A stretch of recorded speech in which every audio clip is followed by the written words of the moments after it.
If you have a pet, you know, they bring just so much joy into our lives. But have you ever considered their impact on the planet? From food choices to outdoor adventures, our furry friends can actually leave quite a footprint, or maybe we should call it paw print. Oh, and you know something about that as well. There are plenty of ways to care for your critters while also caring for the earth. So for our latest edition of our Climate Ready series, ABC Chief Meteorologist and Climate Correspondent, our friend Ginger Z is here to tell us all about it. Always good to see you, friend. Great to be here. So let's talk about, it's good to have you here. So let's talk about bringing a new pet home and why it's the most sustainable choice. Yes, the most sustainable choice is to adopt, don't shop. You hear that all the time, but that is because if you do not create demand for a new pet, you're taking care of the ones that are already out there, then overpopulation isn't an issue. Why is overpopulation an issue? More waste, more consumption of food, right? So it's kind of makes sense. And there's some really beautiful pets out there that need a home. I have one of those. He's crazy too.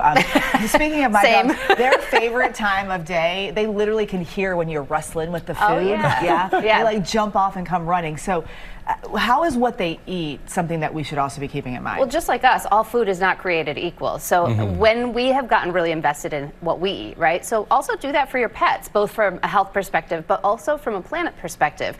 Where was it grown? Was it sustainably sourced? Do they have regenerative practices at said farm? You can find out a lot if you just start asking questions. And then does that company utilize, or are they looking to help with waste when they're talking about the way that they package their food?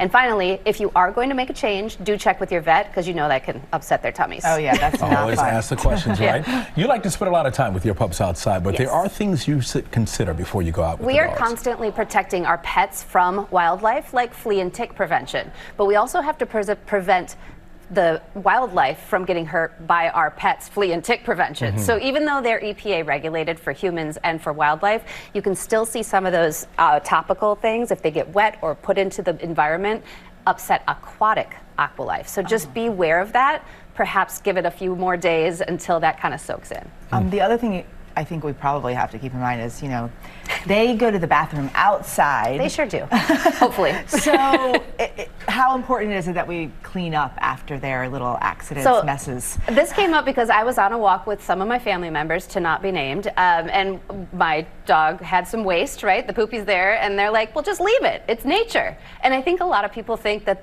that's part of nature. That is not okay, because it'll end up on the bottom of your shoes. Well, that, but then also, even if it's out in we have like a state park by us, and even if it's out there, there's bacteria in your pet's feces that is not great for the rest of wildlife, and definitely not good for water. So when that all washes down for us into the Hudson River, it can become unswimmable, undrinkable, unfishable, all those things. And you know, it'd be one thing if your pet had one issue, right? It was just you and your pet, but there are hundreds of pets that walk on this same place that I go. So when you start to add all that bacteria up, it adds up. And the waste bags matter. Yeah, this is, a lot of people carry these, good, right? That it doesn't get onto Marco's shoe.